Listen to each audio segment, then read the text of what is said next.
తెలంగాణ రాష్ట్ర ఉద్యమానికి తెలంగాణ రాష్ట్ర ఏర్పాటు తర్వాత అభివృద్ధి జరగవలసినటువంటి ఈ సమయంలో వారు మన మధ్య లేకపోవడం చాలా దురదృష్టకరం.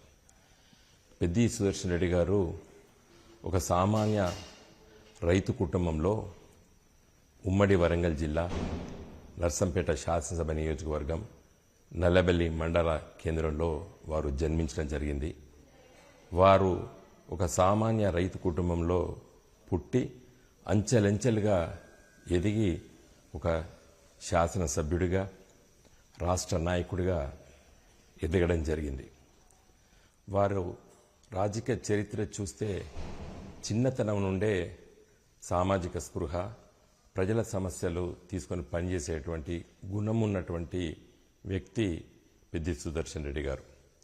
చిన్నతనంలోనే కాంగ్రెస్ పార్టీ ఆ రోజు నర్సంపేట నియోజకవర్గంలో ఘర్షణలు ఉన్నటువంటి వాతావరణంలో ఉన్నటువంటి ప్రాంతం అది.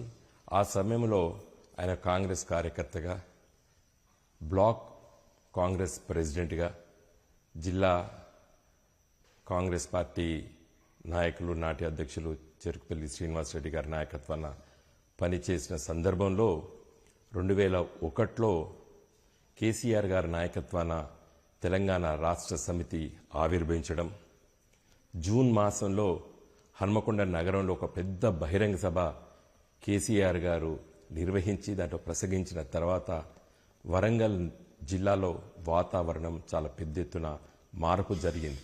మరి బియ్యాల జనార్దన్ రావు గారు ప్రొఫెసర్ గారు, అదేవిధంగా సహోదర్ రెడ్డి గారు సీనియర్ న్యాయవాది వరంగల్లో, వారు ఇద్దరు వెళ్లి సుదర్శన్ రెడ్డి గారికి తెలంగాణ ఉద్యమంలో పోటీ చేయాలని చెప్పినప్పుడు వారు ఎలాంటి సంకోచించకుండా మరి టీఆర్ఎస్ పార్టీ ఆ రోజు రైతు నాగలి గుర్తుపైన మరి వారు పోటీ చేసి బ్రహ్మాండమైనటువంటి విజయాన్ని సాధించారు. వారిపైన నాడు తెలుగుదేశం పార్టీ తరఫున పోటీ చేసినటువంటి వ్యక్తి నేటి రాజ్యసభ సభ్యులు వేం నరేందర్ రెడ్డి గారు.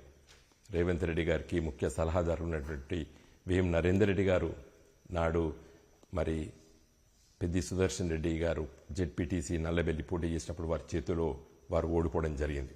2006లో జిల్లా పరిషత్ టీఆర్ఎస్ పార్టీ ఫ్లోర్ లీడర్గా ఎన్నిక కాబడ్డారు.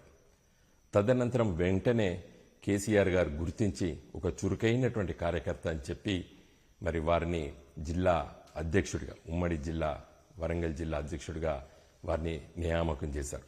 నాడు నేను హన్మకొండ ఎంపీగా ఉండే సందర్భంలో మరి మేమందరం కూడా చాలామంది మరి కష్టపడి పనిచేసి మరి ఆ గెలుపులో తెలంగాణ రాష్ట్ర ఉద్యమంలో మరి వారి చురుకైనటువంటి పాత్ర నిర్వహించారు. మరి ఒక మిలిటెంట్ కార్యకర్తగా పెద్ది సుదర్శన్ రెడ్డి గారు పనిచేయడం జరిగింది. ఒక శాసనసభ్యుడిగా 2018 నుండి 2023 వరకు నర్సంపేట శాసనసభ నియోజకవర్గాన్ని చాలా గొప్పగా అభివృద్ధి చేయడం జరిగింది. వారు ఈరోజు మరి దేవాదుల నీళ్లు రామప్ప నుండి పాకాల చెరువులకి మరి ఈరోజు లిఫ్ట్ చేసి నింపడం అంటే అది పెద్ది సుదర్శన్ రెడ్డి గారి ఒక ఆలోచన. అది కేసీఆర్ గారి దృష్టికి తీసుకొచ్చి ఈరోజు పాకాల చెరువు కింద ఉన్నటువంటి వేలాది ఎకరాలకి మరి 2 పంటలు పండే విధంగా వారు శ్రద్ధ తీసుకొని మరి అభివృద్ధి చేయడము,